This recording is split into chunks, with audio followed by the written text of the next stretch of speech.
Selamat sore The City Light Purwakarta. Luar biasa, sebelum mulai boleh dong saya minta plus yang luar biasa untuk semangat ibadah kita pada sore hari ini. Saya Albert dan The City Light Purwakarta pastinya seneng banget nih bisa kembali bertemu, menyapa dan kembali menyambut Bapak Ibu Bro NC semuanya di The City Light Purwakarta pada sore hari ini. Welcome to The City Light Purwakarta, selamat datang. Baik Anda yang Kristen maupun Anda yang bukan Kristen, baik Anda yang hadir di gereja ini tepat waktunya atau bahkan sebelum waktunya di The City Light Purwakarta. The City Light Purwakarta adalah sebuah komunitas gereja bagi kita semuanya manusia-manusia berdosa dan tidak sempurna namun ingin mengikut Tuhan lebih dalam lagi. Dan di gereja ini, di The City Light Purwakarta ada sebuah tagline penting yang perlu kita ketahui bersama-sama, yaitu adalah No Perfect People Allowed. Yang dimana di gereja ini kita semuanya setara, tidak ada yang lebih superior dari kita semuanya, dan kita di tempat ini sama-sama mempelajari satu pribadi yang begitu luar biasa. Pribadi itu adalah Tuhan Yesus Kristus. Begitu juga dengan pada sore hari ini, selama 1 jam ke depan, selain kita semuanya akan bersama-sama untuk memuji dan memuliakan nama Tuhan, bersama Yofi and the City Light Band, yang pastinya sudah mempersiapkan semuanya sedari jauh-jauh hari untuk Sunday Service kita pada sore hari ini. Dan setelah itu, kita semuanya akan bersama-sama mendengarkan pesan Tuhan yang akan dibawakan oleh seseorang yang masih sangat muda. Firman Tuhan pada sore hari ini akan dibawakan oleh Bro Jul Clementine. Boleh berikan aplaus untuk Bro Jul. Dan pastinya saya yakin kita semuanya nggak sabar ya untuk memulai ibadah kita pada sore hari ini. And so langsung aja kita mulai Sunday Service kita pada sore hari ini. Selamat beribadah, God bless, Yofi and the City Light Band. Kita datang dengan ucapan syukur atas kasih setia Tuhan yang selalu menyertai dan melingkupi kehidupan kita.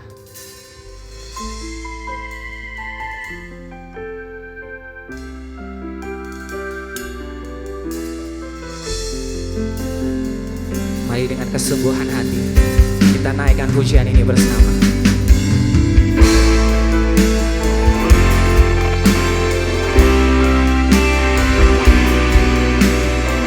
Terima kasih Tuhan buat kasih setia.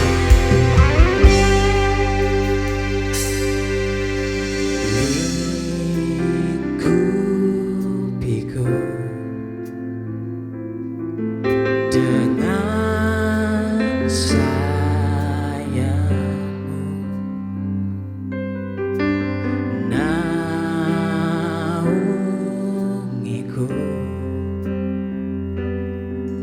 dengan kuasa-Mu. Di saat badai bergelora, ku akan terbang bersama-Mu. Bapa Kau Raja atas semesta, ku tenang sebab Kau Allahku. Inilah kerinduan hati kami Tuhan. Mari bersama nyanyikan. Lingkupiku dengan sayang, naungi kami Tuhan. Naungiku dalam kuasa-Mu. Nyanyikan. Di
sumber perlindungan kami. Di setiap persoalan yang kami alami, kami percaya kasih setia Tuhan selalu menyertai dan melingkupi. Mari sembah Dia.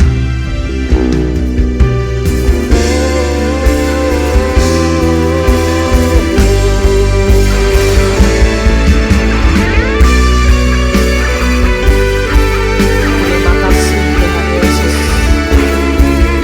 Kami mengucap syukur ke dalam hadirat-Mu. Mari Bapak Ibu Saudara, dengan penuh iman kepercayaan, kita mau sama-sama naikkan.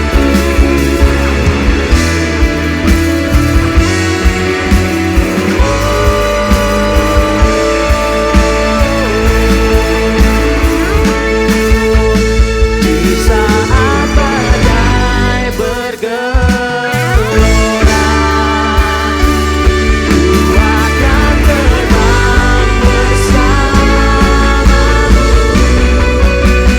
Sama Kau Raja atas semesta, ku teraskan Kau hari.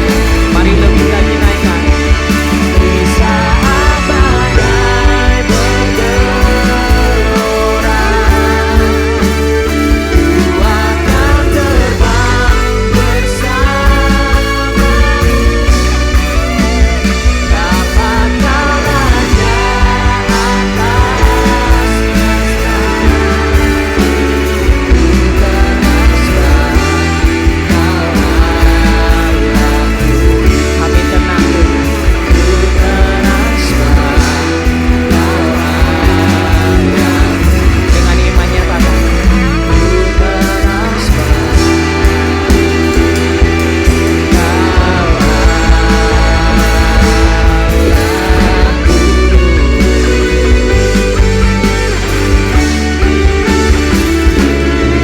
Mari berikan tepuk tangan yang terbaik buat Tuhan kita. Terima kasih Tuhan Yesus.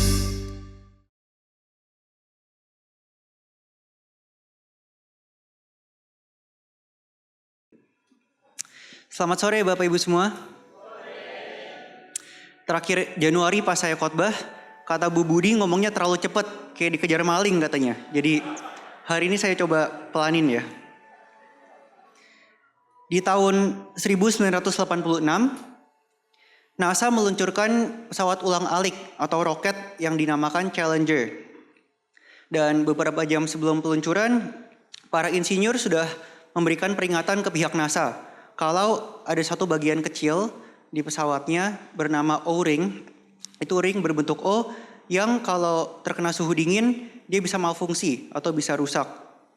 Mereka bilang kalau kita tunggu sebentar lagi resikonya bisa lebih kecil pas kita menerbangkan pesawat ini.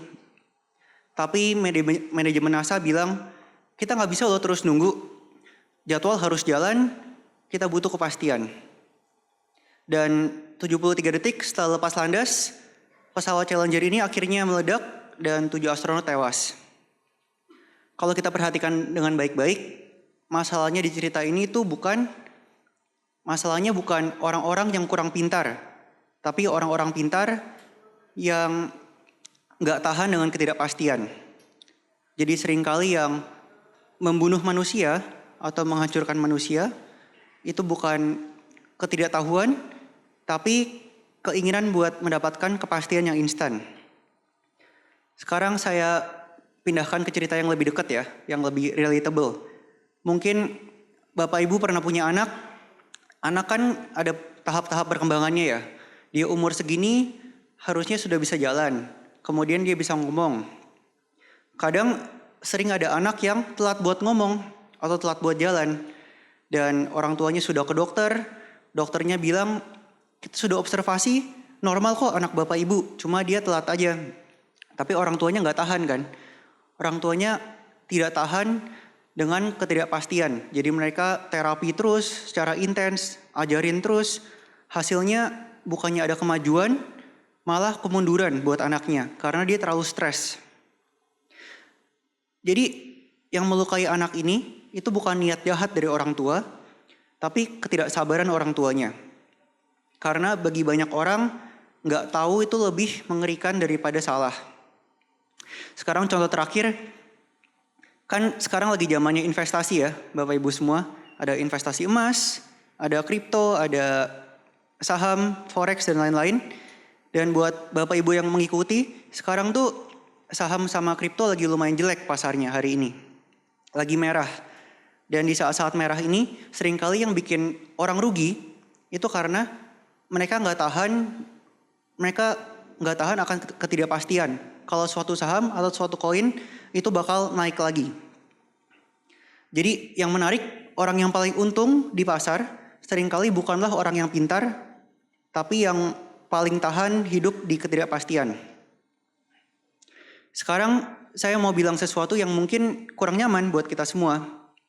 Seringkali masalah iman itu bukan karena kita kurang percaya Tuhan, tapi justru sebaliknya. Kita punya terlalu banyak keyakinan dan terlalu sedikit kerendahan hati buat bilang, aku tuh belum tahu loh.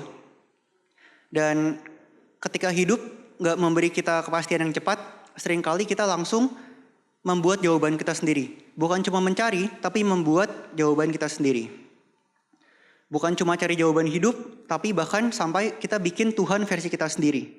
Tuhan yang memvalidasi kita. Jadi ketika kita doa, minta tolong Tuhan, dan kita gak dapat keterangan yang cepat, kita berusaha buat langsung menciptakan Tuhan versi kita sendiri. Nah hari ini kita mau ngomongin tentang Tuhan yang kita cipta sendiri karena kita gak tahan buat nunggu. Nah di depan saya sekarang ada kotak nih Bapak Ibu. Kotak ini semua sisinya tertutup, jadi kalau gak dibuka kita gak bisa tahu isinya kayak gimana. Dan saya mau undang Pak Santos untuk bawa kucing dan makanannya.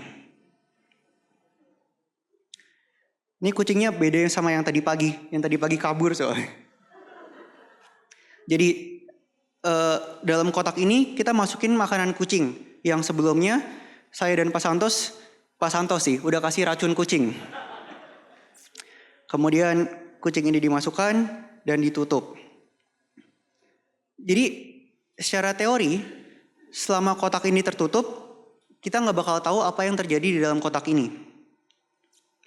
Kita nggak tahu kucingnya sekarang lagi ngapain, kita nggak tahu apa kucingnya makan racunnya, atau kucingnya mungkin pintar, dia mencium bau racunnya dan dia nggak makan, jadi dia hidup. Jadi selama kotak ini nggak dibuka, kita nggak bakal tahu apa yang terjadi dalam kotak ini. Dan seringkali justru karena kita nggak tahu, manusia tuh jadi gelisah, manusia jadi penasaran. Kita mulai mendebak-nebak, kita mau buka kotaknya lebih cepat daripada waktunya. Bahkan seringkali kita membayangkan, kita membuat realita kita sendiri. Kita suka kucing, kita maunya kucing ini hidup, ya kita berharap kucing ini, anggapan kita kucing ini pasti hidup. Kalau nggak suka kucing, ya kita berharap ya mati aja sekalian gitu kan. Pak Santos boleh diambil sebelum mati beneran. Jadi ini adalah contoh peragaan dari eksperimen yang namanya Schrödinger's cat. Di eksperimen ini, Schrödinger itu nama saintisnya, kucing itu dianggap mati dan hidup sekaligus, bisa dua-duanya, sampai kotak ini dibuka. Dan dalam kasus kita, yang diuji itu sebenarnya bukan kucingnya, tapi manusianya. Karena manusia itu, kita selalu mau buka kotak ini lebih cepat daripada waktunya. Manusia selalu mau tahu yang instan, mau mendapat jawaban yang kita sukai secara cepat. Dan secara nggak sadar, pola ini tuh masuk ke cara kita percaya kepada Tuhan, cara kita mempercayai Tuhan. Sekarang beda dengan dulu ya. Sekarang orang udah banyak yang lebih cuek, banyak yang gak peduli. Kita udah gak mau cari tahu lagi, udah gak peduli lagi apa yang Tuhan itu suka. Mungkin kita tahu pun kita choose buat ignore gitu. Kita memilih buat tidak mempedulikan. Kita maunya Tuhan yang langsung setuju sama kita. Kalau kita bingung sesuatu, terus kita bergumul, terus kita berdoa, dan berasa langsung gak ada jawabannya, atau kita tahu jawabannya, tapi kita gak suka sama jawaban Tuhan, kita langsung ganti Tuhannya. Kita gak percaya sama Tuhan lagi, kita ganti Tuhannya versi kita sendiri. Ketika manusia gak tahan dengan ketidakpastian, mereka bukannya berhenti menyembah Tuhan, tapi mereka menggantikan Tuhan. Bukan dengan patung, bukan dengan berhala kuno, tapi dengan ide, perasaan, identitas yang kita setuju, yang kita suka, supaya kita sendiri tenang dan senang secara cepat. Ini contohnya Bapak Ibu. Sekarang banyak di negara-negara barat terutama anak-anak muda dan beberapa orang tua juga lah ya. Mereka tuh join culture namanya woke culture atau woke movement. Woke artinya bangun atau karena menurut mereka lebih sadar daripada orang lain. Mereka lebih open minded. Dan secara mereka nggak sadar, mereka tuh cuma open minded terhadap ideologi atau paham tertentu yang cocok sama mereka dan mereka close minded terhadap pemahaman lain. Awalnya memang gerakan ini baik secara ideologi karena mereka menuntut keadilan, menuntut hak-hak kelompok-kelompok minoritas seperti kelompok-kelompok LGBT dan lain-lain ya. Mereka menuntut keadilan buat mereka. Kaum LGBT itu harus ditreat dengan adil, dengan fair. Di mana kita semua harus setuju. Karena semua manusia memang ciptaan Tuhan harus saling mengasihi. Dan harus dikasih kesempatan. Tapi salahnya ketika sekarang kebanyakan dari mereka menuntut buat mengganti Tuhan, mengganti ideologinya. Mereka coba mengganti pemahaman kita. Makanya sekarang banyak bahkan di film anak-anak kecil dimasukin kan unsur-unsur homoseksual, unsur-unsur bukan cuma homoseksual, apapun itu yang false imagery gitu ya, dimasukin ke film-film anak kecil. Jadi masalahnya ketika orang-orang coba mengubah persepsi tentang Tuhan. Tuhan tuh bikin bukan cuma 2 gender, Tuhan bikin gender ada banyak seperti spektrum, variannya ada banyak. Jadi mereka nggak mau dicap sebagai penyimpangan lagi, nggak mau dicap sebagai disorder lagi. Mereka ubah Tuhannya. Tuhan yang menciptakan mereka seperti itu, jadi mereka nggak perlu berusaha menjadi lebih baik, tapi Tuhan yang harus sesuaikan dengan mereka. Ini salah satu contohnya, ada penyanyi namanya Sam Smith. Dia dulu keren Bapak Ibu, suaranya juga bagus, lagu-lagunya juga unik, suaranya unik. Dan sekarang setelah dia mencoba buat lebih mengekspresikan dirinya kali ya. Lebih mengekspresikan dirinya, dia menjadi seperti ini. Dan mungkin lebih bagus buat beberapa orang, mungkin ya. Ini adalah contoh kalau manusia kehilangan identitas diri sebagai citranya Tuhan, di saat itulah manusia jadi bingung. Kan kita lihat membingungkan kan? Ada contoh lain lagi, ada anak perempuan dan ini banyak. Jadi orang-orang yang join ke woke ini banyak tampangnya seperti ini. Dulunya normal, berpakaiannya proper, penampilannya proper, rapi. Dan sekarang setelah mereka join, mereka jadi seperti ini, membingungkan. Ketika manusia kehilangan identitas diri sebagai citra Tuhan, di saat itulah manusia jadi membingungkan. Jadi ini tuh bukan cuma tentang homoseksual, itu cuma contoh doang. Ini bisa ke apapun. Bisa orang yang suka seks bebas, orang suka narkoba. Kan sekarang narkoba dimanapun mau coba dilegalkan. Seks bebas juga coba dilegalkan. Pokoknya semua yang manusia suka, gairahnya, dosanya. Mereka coba mengubah Tuhannya. Tuhan yang menerima mereka, Tuhan bahkan menyukai dosa-dosa ini. Tapi manusia itu bukan sedang mencoba buat melawan Tuhan. Manusia sekarang seringkali mencari keselamatan dengan versi cepat. Keselamatan dari rasa malu, keselamatan dari luka masa lalu, dan keselamatan dari rasa ditolak. Dan karena memang betul perasaan mereka itu valid, kalau kita punya dosa yang kita suka lakukan, tapi menurut kita memalukan, menurut orang-orang gak benar, kita maunya Tuhan tuh mengakui dosa kita. Tuhan menyukai dosa kita. Tuhan menerima dosa kita. Dan ketika manusia gak mau lagi mengakui dirinya sebagai manusia berdosa, atau mau dosanya tuh diakui, lahirlah berbagai versi macam Tuhan yang adalah ciptaan manusia sendiri. Sekarang saya mau undang 4 macam Tuhan hari ini. Yang pertama ada Tuhan yang otoriter. Tolong Tuhan yang otoriter maju. Jadi Tuhan yang ini itu Tuhan yang keras. Tuhan yang membuat hidup terasa seperti ujian. Tuhan ini selalu mengawasi, selalu menilai, selalu menuntut. Hidup bersama dengan Tuhan ini itu gak tenang, gak senang manusianya. selalu tegang. Kalau kita salah sedikit, dimarahi sama dia. Salah sedikit, dihukum. Jadi manusia tuh selalu merasa bersalah. Kita gagal, kita langsung berasa tidak layak di hadapan Tuhan. Kita coba ya. Jadi Tuhan, saya minta berkat dong tahun ini. Banyak yang semua lakukan, saya butuh berkat. Tidak. Loh, kenapa nggak boleh Tuhan? Salah satu berkatnya kan buat renovasi gereja, pekerjaan Tuhan juga. Justru kamu yang kasih ke Tuhan.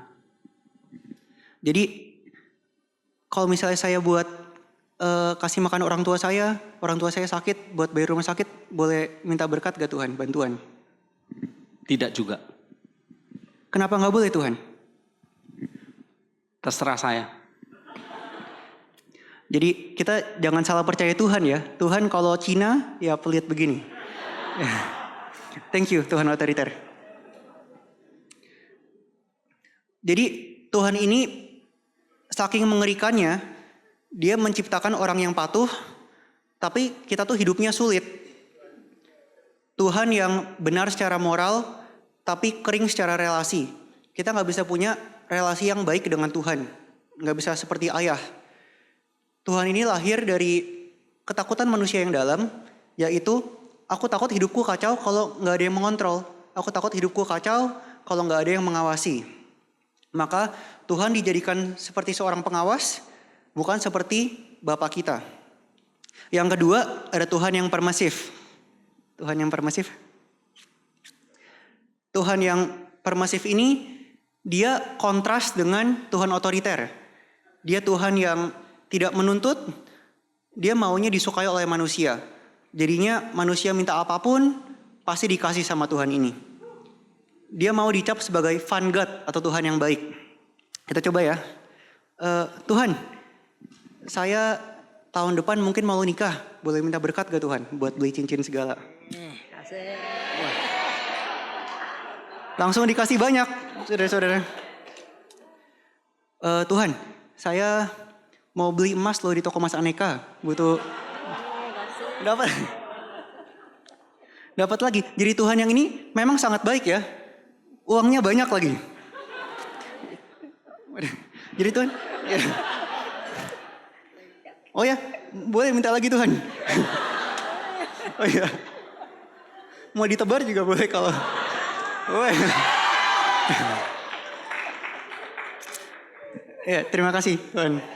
Jadi ini Tuhan yang permisif God.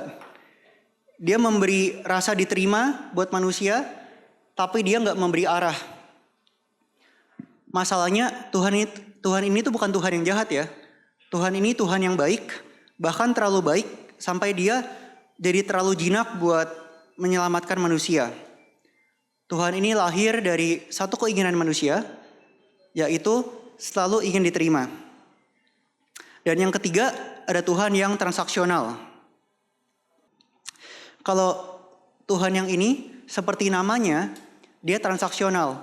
Dia maunya barter. Kalau manusia kasih sesuatu, baru dia mau kasih manusia berkat. Kalau misalnya nggak dikasih, ya nggak mau. Kalau manusia berbuat baik, pelayanan, hidup kita lancar, nggak ada cobaan. Kalau enggak, hidup kita susah. Kita coba. Tuhan, saya butuh berkat nih buat beli roti Linda. Boleh minta berkat gak Tuhan? Boleh, tapi kamu harus melakukan satu hal dari saya. Apa itu Tuhan? Kamu harus memberikan berkat pada orang lain, pada sesama. Berkat pada sesama.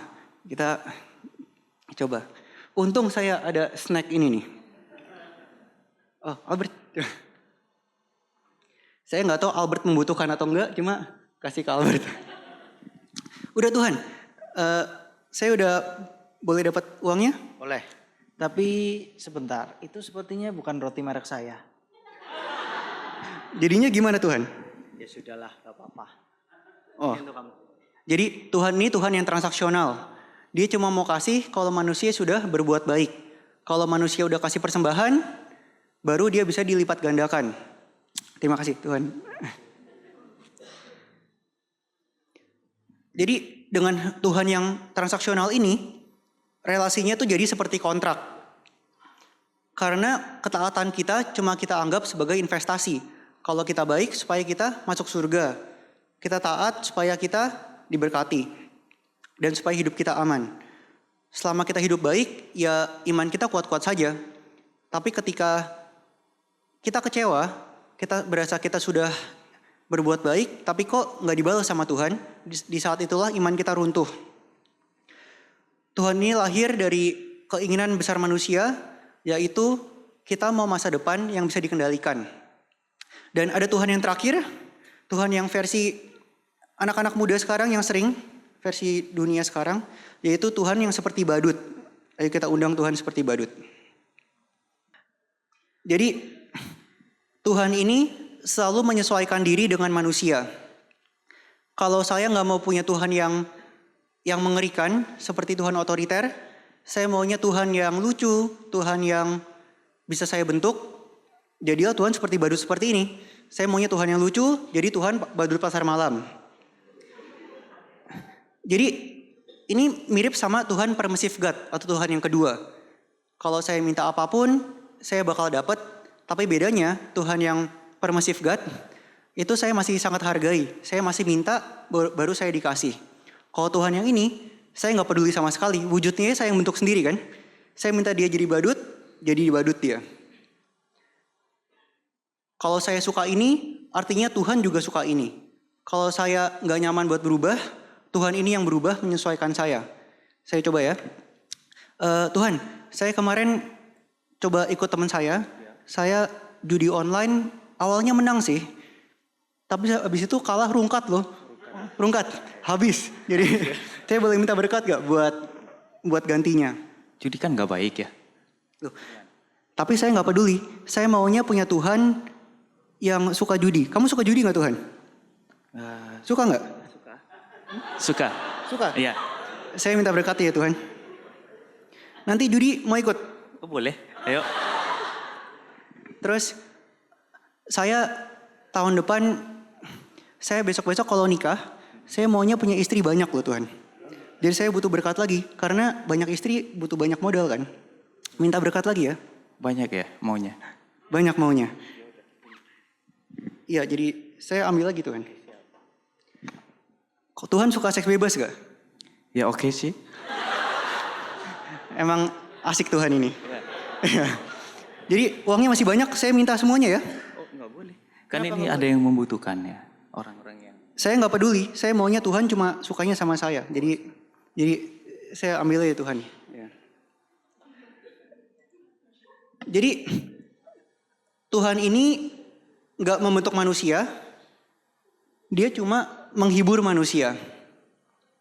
Dia seperti badut sirkus, badut ulang tahun. Dia bukan Tuhan yang buat disembah, tapi Tuhan yang buat dipekerjakan, buat mainan Tuhan ini. Tuhan ini lahir dari satu kebutuhan manusia zaman modern, yaitu aku mau Tuhan yang menyenangkan, bukan Tuhan yang mengganggu. Masalahnya Tuhan yang selalu menyenangkan gak akan pernah menyelamatkan kita. Apa kita mau punya Tuhan kayak gini? Bukan seorang penyelamat manusia, bukan seorang ayah kita. Kalau kita dorong, dia jatuh. Dia cuma seorang mainan kita, cuma seorang boneka kita.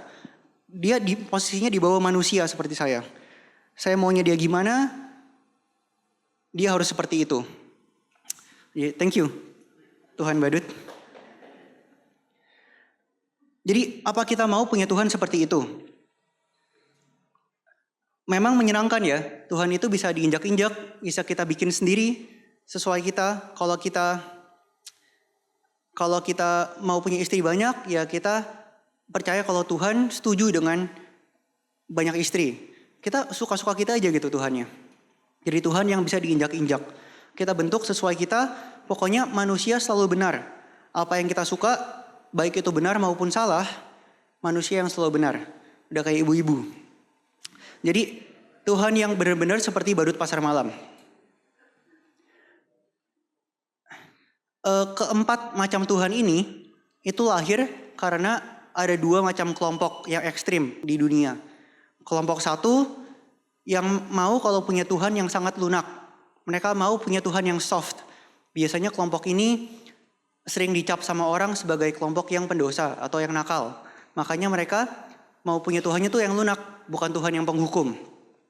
Kelompok satunya lagi maunya punya Tuhannya yang keras, yang penghukum. Karena mereka berasa mereka lebih rohani daripada yang lain. Jadi kelompok yang satu menciptakan Tuhan agar gak perlu berubah. Kelompok satunya lagi menciptakan Tuhan agar orang lain yang harus berubah. Dan keduanya ini lahir dari ketakutan yang sama, yaitu takut kehilangan kendali. Karena Tuhan yang bisa dikendalikan memang terasa aman. Tapi Tuhan yang aman itu bukan Tuhan kita di surga. Itu bukan Tuhan yang ada di Alkitab. Yesus gak pernah datang buat membuat manusia merasa benar. Yesus datang buat menebus dosa manusia, buat mati dan bangkit. Yesus datang gak buat manusia merasa benar, dia gak buat manusia merasa takut juga. Dia datang buat menebus dosa manusia. Itu makanya Yesus gak cocok di kedua sisi kelompok tersebut. Yesus terlalu keras bagi mereka yang maunya cuma Tuhan yang penghibur. Tapi Yesus juga terlalu lembut buat mereka yang mau punya Tuhan yang penghukum. Di Yohanes 6 ayat 60-66 ada satu momen ketika Yesus mengatakan sesuatu yang sulit dimengerti. Bukan dosa besar, bukan aturan moral, cuma perkataan yang gak bisa disederhanakan. Dan Alkitab mencatat reaksi mereka, mereka mengatakan, perkataan ini keras, siapa yang sanggup mendengarkannya? Dan lalu dikatakan, mulai dari waktu itu, banyak murid-muridnya mengundurkan diri dan gak lagi mengikuti dia. Jadi kalau kita perhatikan, yang pergi itu bukan orang luar, yang pergi bukan pendosa, yang pergi adalah murid-murid Tuhan Yesus sendiri. Dan mereka pergi bukan karena Yesus jahat, atau bukan karena Yesus gak penuh kasih, tapi karena Yesus sulit mereka mengerti dan Yesus sulit mereka kendalikan. Yesus gak pernah menyesuaikan diri dengan luka manusia, tapi dia menyembuhkan luka manusia. Dan penyembuhan memang selalu menyakitkan sampai benar-benar pulih. Yesus gak pernah menjanjikan kepastian, dia cuma bisa menjanjikan kehadiran. Dan disitulah banyak dari kita yang keliru kan, Bapak Ibu semua. Kita maunya punya Tuhan yang menjelaskan. Maunya punya Tuhan yang kasih kita jawaban langsung. Tapi kita dapatnya Tuhan yang menemani kita di masa-masa kita susah. Jadi mungkin pertanyaan terpenting hari ini bukan apa aku percaya Tuhan ya. Tapi Tuhan seperti apakah yang sebenarnya aku lagi sembah sekarang. Karena Tuhan yang selalu setuju dengan kita, itu gak akan pernah menyalipkan ego kita. Dan Tuhan yang gak pernah menyalipkan ego kita, dia gak akan pernah bisa menyelamatkan hidup kita. Tuhan memang Maha Pengasih, dia selalu menerima kita apa adanya, tapi apa kita bisa menerima Tuhan apa adanya? Jadi saya mau tutup khotbah ini dengan cerita saya sendiri. Pas saya kecil, pas saya SD, saya tuh sering stres Bapak Ibu semua. Karena mama saya sering nuntut kalau ujian apapun nilainya harus bagus, harus di atas 90. Jadi saya tuh pas SD belajar sampai jam 1, sampai jam 2 pagi. Ada satu hari besoknya ujian, karena saya belum bisa, saya lembur sampai jam 3 pagi.